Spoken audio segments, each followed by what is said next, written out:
بسم الله الرحمن الرحيم.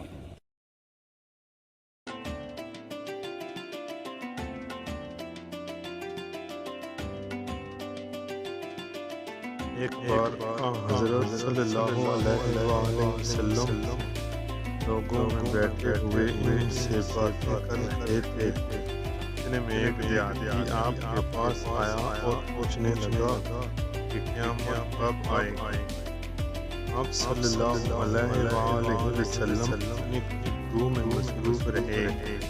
بعض لوگ جو مجلس میں تھے کہنے لگے آپ صلی اللہ علیہ وآلہ وسلم نے دیہاتی کی بات سنی لیکن پسند نہیں کی، اور بعض کہنے لگے کہ نہیں بلکہ آپ نے اس کی بات سنی ہی نہیں۔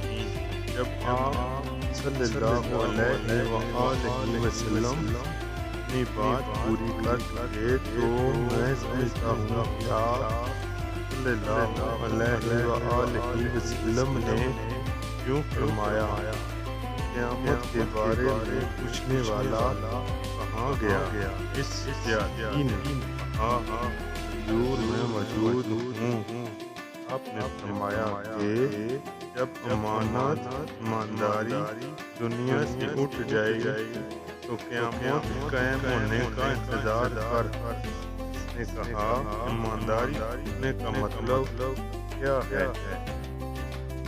آپ صلی اللہ علیہ وآلہ وسلم نے فرمایا کہ جب امت کے کاروبار نالائق لوگوں کو سونپ دیے جائیں قیامت کا انتظار کر۔